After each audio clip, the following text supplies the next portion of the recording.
Hello and welcome to programme report card. मैं हूं अलीना फारूक शेख और सबसे पहले गुज़श्ता रोज़ जो हमने लाहौर में तालिबात को हरासा किए जाने का मामला उठाया था उससे मुतल्लिक आपको कदर तसल्ली बख्श अपडेट ये दें कि वज़ीर आला पंजाब ने इस मामले का नोटिस लिया है और वो कहते हैं कि वो मुमकिन बनाएंगे और ख़ुद निगरानी करेंगे तमाम तर तहकीकात की कि वो शफाफ हों। आगे बढ़ते हैं।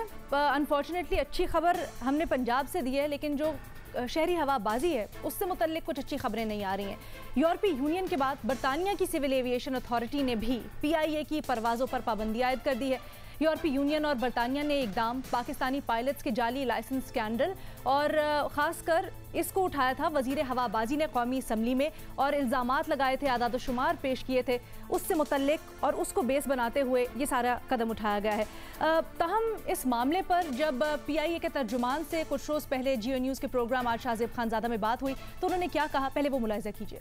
हमें अभी तक सरकारी तौर पे वो रिसीव नहीं हुई, लेकिन आई एम प्रीटी श्योर कि अगर उन्हें भेज दिए तो अगली चंद मिनटों या चंद आधे पौने घंटे के अंदर होपफुली हमें एटलीस्ट उसका फैक्स या ईमेल उसकी रिसीव हो जानी चाहिए। दुनिया में इतनी हमारी जगहसाई हो गई है, आप ये कह रहे हैं कि एज ऑफ नाउ भी PIA को पता नहीं है वो कौन से पायलट हैं जिनका वजीर साहब कह रहे हैं कि उनकी मुबैना तौर पर मशकूक डिग्री हो सकती है, जिनको कल जाली कह दिया था उन्होंने, और वो ग्राउंड हुए या नहीं हुए? हमने इंटरनली अपनी इंक्वायरी की जिसके अंदर हमने जनवरी और फरवरी ही में से हमारे तमाम पायलट्स में से 17 लोगों को हमने आइडेंटिफाई किया और हमने उसी टाइम पे उनको ग्राउंड कर दिया।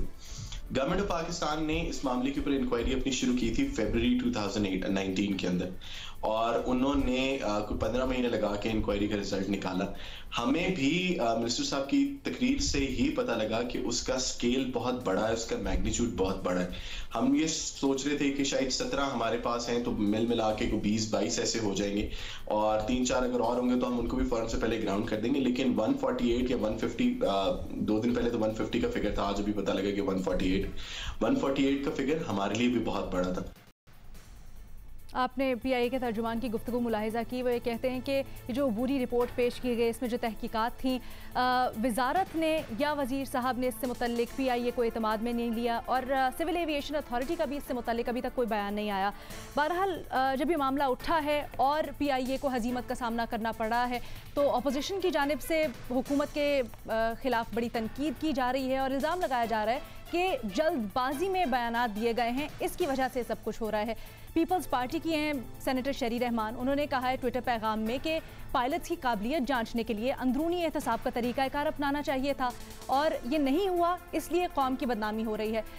चेयरमैन सेनेट, साबिक चेयरमैन सेनेट हैं रज़ा रब्बानी साहब, उन्होंने भी ये मामला उठाया और उन्होंने कहा कि जी जो PIA मुख्तलिफ ममालिक में इसको बंद किया जा रहा है, इसके ऑपरेशंस को बंद किया जा रहा है, जो वज़ीर साहब ने जल्दबाजी में बयान दिए हैं ये उसका बायस हो सकते हैं।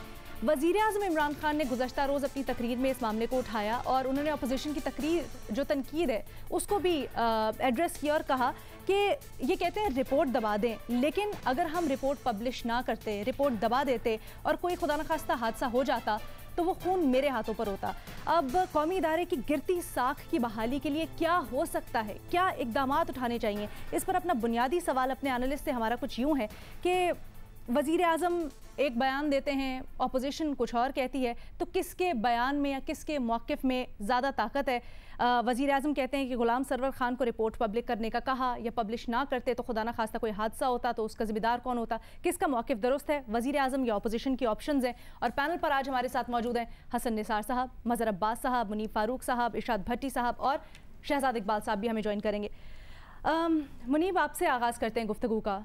अब पेंडोरास बॉक्स खुला है तो हर चीज़ पर सवाल उठेंगे और हम देख रहे हैं कि PIA को किस तरह से हजीमत का सामना करना पड़ा है और ख़ास तौर पे PIA का मामला नहीं है, किसी एयरलाइन का मामला नहीं है, सिंबॉलिक वैल्यू है पाकिस्तान इंटरनेशनल एयरलाइंस के साथ एसोसिएटेड, पाकिस्तान का मामला है। बिस्मिल्लाहिर्रहमानिर्रहीम। देखिए ये हमारे लिए because Pakistan International Airline national flag carrier है, बेशक उसके अंदर ख़राबियाँ हैं, बहुत सारे मसाइल हैं, बैगेज है बहुत बड़ा, लेकिन फिर भी हजीमत का सामना तो ना सिर्फ वो इदारा कर रहा है बल्कि एज अ पाकिस्तानी आपको ख़ुद बड़ी तकलीफ़ होती है जब दुनिया में आपके मुल्क के हवाले से, ख़ास तौर पे आपकी एयरलाइन के हवाले से ऐसी बात की जाती है। ऑलरेडी हमको इतना अच्छी रैंकिंग में तो है नहीं, इतना ज़्यादा बर्डन है, ओवर एम्प्लॉयमेंट, ज़्यादा ओवर स्टाफिंग हुई हुई है और बहुत से इशूज़ हैं, एग्जॉर्बिटेंट लॉसेस हैं, वो तो अपनी जगह मौजूद है। लेकिन मेरी नाकिस राय में there is a way of doing everything. Problem ये है पाकिस्तान तहरीक इंसाफ की हुकूमत का कि वज़ीर-ए-आज़म की इस बात से मैं बिल्कुल एग्री करता हूँ जब वो ये कहते हैं कि ये रिपोर्ट सामने आनी चाहिए थी, पब्लिक होनी चाहिए थी, पब्लिक इन द सेंस के पता चलना चाहिए था हुकूमत को। लेकिन ये जहन में रखिए कि दुनिया इसको कैसे परसीव करती है। ये एक स्कैंडल के तौर पर देखा जा रहा है। आपके ना सिर्फ पायलट्स की बदनामी हो रही है जो कि हमको सबको मालूम है, आपकी एयरलाइन की बदनामी हो रही है, यूरोप नहीं जा सकेगी, यूके नहीं जा सकेगी फॉर द टाइम बीइंग। अभी तो मुअत्तल कर दी गई, अब वहाँ पर नहीं कोई इजाज़त हमें या जो हमारा इजाज़तनामा था उसे मुअत्तल कर दिया गया। तो तरीक़ाकार दुरुस्त नहीं है। आपकी इंटेंशन ज़रूर दुरुस्त हो सकती है, नीयत मेरी दुरुस्त हो कि मैंने काम दुरुस्त करना है या जिम्मेदारी है मेरे पे, लेकिन मैं उसका एक तमाशा बना दूँ। और वज़ीर-ए-आज़म अगर ये कहते हैं कि जी मैंने प्राइम मिनिस्टर को कहा, गुलाम सरवर खान को, कि जी आप रिपोर्ट पब्लिक कर दें, आपको जहन में रखना चाहिए था कि जब आप एक लफ्ज़ भी बोलते हैं, वज़ीर-ए-आज़म बोलते हैं या कोई मिनिस्टर बोलते हैं इस ऐसी चीज़ के बारे में, तो उसके इम्प्लिकेशंस होंगे, उसकी अलाउ मी टू से उसकी रिवर्बरेशंस होंगी बियॉन्ड बॉर्डर, और वो हुई हैं। तो अब जो ये हजीमत का सामना करना पड़ रहा है, अब आप खुद को एब्जॉल्व कर सकते हैं, आप ये कह सकते हैं कि नहीं नहीं नहीं जी ये तो फिर आपको पता है वो एक नेचुरल कॉन्सिक्वेंस था, ये तो होना ही था। बातें बाहर निकल आती हैं, फेयर इनफ, बट आप खुद आके चेस्ट थम्पिंग कर रहे हैं और बता रहे हैं कि जी हमने ये रिपोर्ट की और जी हमारे देखें जी इतने पायलट्स जो हैं ये टोटल है जी इतने जाली हैं। अब आप जब दुनिया को बता रहे हैं, everybody is making news out of it, तो फिर आप किसी को क्या ब्लेम करना। अब ठीक है, पूरा मुल्क भी सफ़र कर रहा है, इदारा भी वो सफ़र करेगा। जो पायलट्स जेन्युइन पायलट्स हैं, जिन्होंने वाकई सही लाइसेंस लिए हुए हैं, लोग उनको भी शक की निगाह से देखेंगे।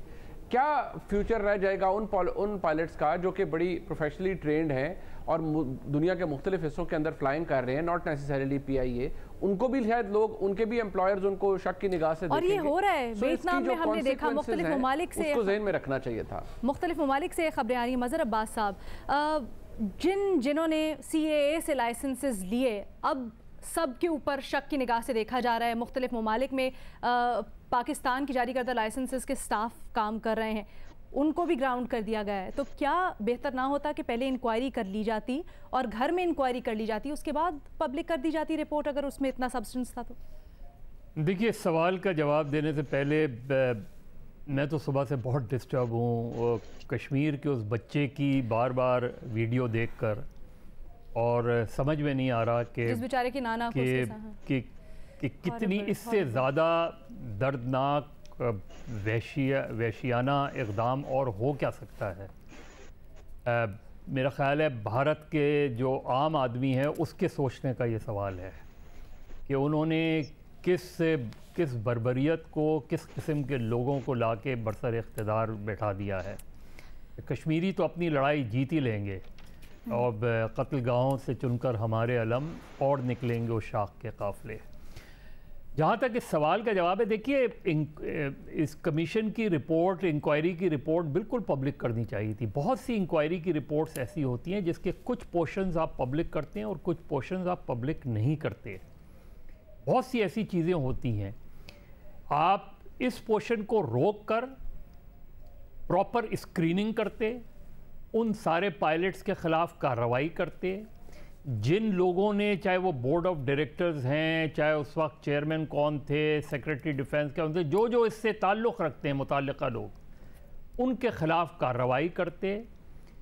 प्रॉपर स्क्रीनिंग करने के बाद जो है आप जो भी नए रिक्रूट्स वो है पुलिस पॉलिसी वगैरह बनाते, ताकि उनके ख़िलाफ़ एक्शन भी हो जाता, क्लियर भी हो जाती सारी चीज़ें, और आपको इस सिचुएशंस का सामना नहीं करना पड़ता जिस सिचुएशन का आपको आज सामना करना पड़ रहा है। अब प्रॉब्लम जो है वो पायलट्स के ग्राउंड करने की नहीं है, अब PIA के ग्राउंड होने की प्रॉब्लम आ गई है।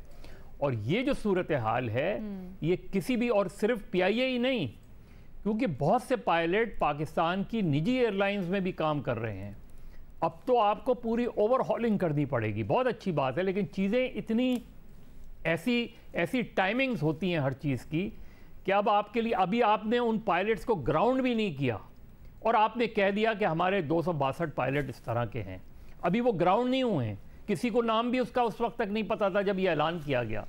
तो इस पोर्शन को अगर अगर रोक लिया जाता, उस पर इंक्वायरी होती, थोरो इंक्वायरी होती, कार्रवाई होती, सब कुछ होता।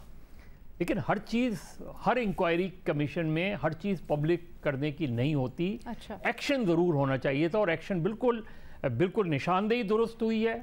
इसकी इंक्वायरी होनी चाहिए, प्रॉपर थोरो इंक्वायरी होनी चाहिए, और जिम्मेदारों के खिलाफ कार्रवाई होनी चाहिए। लेकिन अब इस सिचुएशन से आप कैसे निकलेंगे, ये एक आपके लिए बहुत बड़ा चैलेंज बन गया सर। निशानदेही हुई है, लेकिन उसके ऊपर भी ये कहा जा रहा है जो अथॉरिटी है, सिविल एविएशन अथॉरिटी, उसको ऑन बोर्ड लिया ही नहीं गया, उससे वेट करवाया ही नहीं गया। यही कह रहा हूँ ना कि आप पहले इसकी, यानी आप पूरी तरीके से इंक्वायरी करते क्योंकि अभी आपने सिर्फ ये कह दिया, एक स्टेटमेंट दे दिया मिनिस्टर ने, उसमें ना डिटेल्स थी उस रिपोर्ट। आप तो करते, मतलब आपको यही सब कुछ लगता है कि जल्दबाजी में था? नहीं, ये पोर्शन, मैं सिर्फ ये पोर्शन, बाकी मैं रिपोर्ट को पब्लिक करने के खिलाफ नहीं था। ठीक है। हसन निसार साहब, देखें, अभी मुनीब कह रहे थे कि जेन्युइन पायलट्स भी जो हैं वो भी मशकूक हो जाएंगे। बिल्कुल दुरुस्त बात है, लेकिन गेहूं के साथ घुन पिसता है। पूरे इंसानी जिस्म में एक उज़्व को कैंसर हो जाए, कीमत पूरे जिस्म को अदा करनी पड़ती है बीबी। ये पीआईए का मातम नहीं है, ये पूरे के पूरे 22, 24, 26 करोड़ का मातम है। ये इन्हतात की आखिरी इंतहा है। जाली डिग्रियां, बोगस फेक लाइसेंसेस, क्या किरदार है? पल्ले आपके है कि आपने बदनाम क्या होना है जी? बदनामी के लिए तो नेक नामी बहुत जरूरी होती है। आप किधर, किस शोबे में, इक्तसादियात से लेके आपकी अखलाकियात तक, कदम कदम पे मुर्दा जानवरों की अंतड़ियों से तेल बनाने वाले रोज स्कैंडल, रोज मासूम बच्चों पोर्नो साइट्स में नंबर 1। क्या लोग हो? इस पे सोचो, इस पे मातम करो। मैं तो लिख लिख के पागल हो गया। ये पीआईए जी फलाना, अच्छा रिपोर्ट की मिस हैंडलिंग होगी, अच्छा भी हो गई, फिर क्या हो गया? पहले कौन सा है? जहाज तक तो गायब हो चुका आपका, और क्या लेना आपने? भर्तियां आपकी बेतुकी, बेसुरी। जो आया जिल्लात का बच्चा, जहां 10 बंदे थे उन्होंने 100 घुसा दिया, बर्बाद करके रख दिया। पूरी की पूरी स्टील मिल फारिग होगी। क्यों?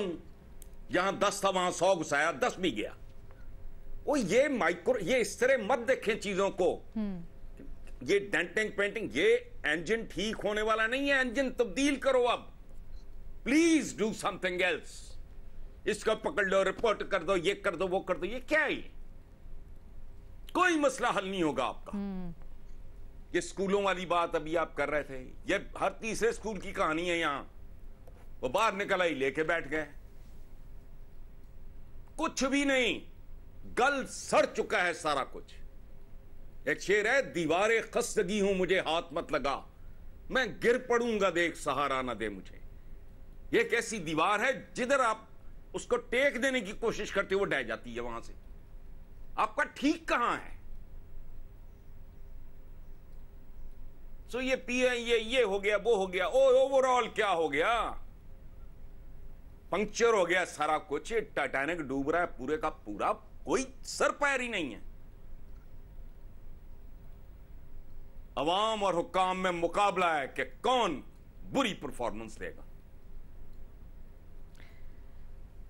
ठीक है इरशाद भट्टी साहब, खुदा की पनाह खौफ आता है। ठीक है हसन निसार साहब, आपका पॉइंट मैं शहजाद के साथ उठाऊंगी। इरशाद भट्टी साहब, कुछ अफवाहें हैं जो मैं चाहती हूँ आपसे थोड़ा सा क्लियर करें। एक तो अब पीआईए को ग्राउंड करने का मामला, उसके ऊपर वफाकी काबीना से मंजूरी ली जानी है। पीआईए की मिल्कियत है अमेरिका में एक होटल रोजवेल्ट, उसको बेचने का मामला। उसमें नाकदीन ये कहते हैं कि शायद ये सब कुछ होना एक प्री प्लान्ड स्कीम थी, शायद ये साजिश थी। आपके सोर्सेज क्या कहते हैं, आपके पास क्या इत्तलात है? पहली बात वही मैडम शेख मज़हर अब्बास साहब वाली, वो बच्चे वाली जो उसके सीने पर बैठा हुआ था। मेरा इससे थोड़ा सा बड़ा बच्चा है और मैं अभी इस एक्सपीरियंस से गुजरा हूँ। इसी तरह मेरा बच्चा मेरे सीने पे आता है, बैठता होता है सम टाइम जब मैं सोया होता हूँ, लेटा होता हूँ। तो मैं सोच रहा था कि अगर मैं नीचे, ये मुझे लग रहा था जैसे मैं मर गया हूँ, वहाँ मुझे गोलियाँ मार दी गई और मेरा बेटा ऊपर बैठकर और जिस तरह वो बैठा हुआ था, तो मुझे इस अजीबोगरीब जुल्म हो रहे हैं इस धरती पर, इस ज़मीन पर। ये इस तरह के लोग भी हो सकते हैं कुछ। अल्लाह बहरहाल कश्मीरियों को हिम्मत दे, हौसला दे, और अल्लाह ताला फजल करे। हम जैसे लोग नहीं बर्दाश्त करते। दूसरी बात, किस किस चीज़ की बेचने की बात कर रही हैं? ये मुल्क बेच दिया गया है। ये हसन निसार साहब जो रो रहे हैं, ये जो 25 साल से लिख रहे हैं, ये मुल्क बेच दिया गया, हर इदारा बेच दिया गया है। ये पेंट हाउस बैरी कज़ाक किसके बारे में कहा गया था बरतानिया में? वो हमारा 3 दफ़ा का वज़ीर आज़म था। ये सरे महल, ये नेकलेस, ये क्या थे? ये जाली अकाउंट्स क्या थे? ये फलूदे वाले और ये धोबी नाई कौन थे? ये टीटी कपूर कौन थे? ये स्टील मिल क्या है जिसको कभी किसी मुल्क में कि 34 अरब दे दिए हैं तनख्वाहों में और स्टील मिल बंद पड़ी हुई है? कभी कोई हो, कोई इदारा, रेलवे देख लें, 1 लाख भर्तियां करने जा रहे हैं, वो खुदा का खौफ करे वो वजीर कि वो पहले रेलवे कितने खसारे में है, ऊपर से बाकी महकमे हैं, ऊपर से हर शाख पे कौन बैठे हुए हैं। अजीबो गरीब कहानी है। मुझे बेच दिया गया, मैं 2 लाख का मकरूज हूं, मैंने लिया था कर्जा, किधर गया मेरा कर्जा? इदारा कोई सर पर पैर पे खड़ा नहीं है, मुल्क में कुछ है नहीं है, वो कर्जा किधर गया? वो पैसा किधर गया? यानी मुझे अस्पताल में दवाई टीका नहीं मिलता, मुझे बाहर पानी साफ नहीं मिलता, वो पैसा किधर गया जो जिसका 2 लाख का मैं मकरूज हूं? मेरी बहन माँ या बेटी तो जाती है, वो सड़क पर बच्चे पैदा करती है, ये पैसा किधर गया? ये सो कॉल्ड खा गए, ये जिनको हमने ग्लैमराइज किया हुआ है, ये जमहूरियत खा गई, ये जमहूरे खा गए, ये बदबूदार निज़ाम खा गया। अच्छा, अब आ जाएं, आपको पता चला है वो आपके रोजवेल्ट पे आने से पहले मैं एक जवाब दे दूं, आपको पता चला है जाली पायलट्स हैं, मशकूक पायलट्स हैं, मुश्तबा पायलट्स हैं, या वो पायलट्स हैं जो नए इम्तिहानी निज़ाम में फेल हो गए, इनकी फ्लाइंग और ट्रेनिंग मुकम्मल है। आपने खामोशी से क्यों नहीं इनकी तहकीकात की? जो वाकई जाली पायलट्स हैं, जैसे आपने बताया 9 एतराफ़ कर चुके हैं, इनको आप खामोशी से क्यों अंडरग्राउंड ने किया? PIA में स्क्रूटनी क्यों नहीं की? बाद में आप बता देते मुसलसल हादसों की वजह से मतलूबा मयार पूरा नहीं हुआ, इसलिए हमने अंडरग्राउंड इतनों को कर दिया। पहले शोर मच गया, हुआ क्या? पहले शोर मचा, जाली जाली जाली जाली जाली, 262 जाली, फिर पता चला 262 नहीं है, PI के 148 हैं, फिर पता चला 144 हैं। आज यासर पीरजादा ने कॉलम लिखा है कि 144 पायलट्स में से 39 पायलट्स PIA छोड़ चुके हैं।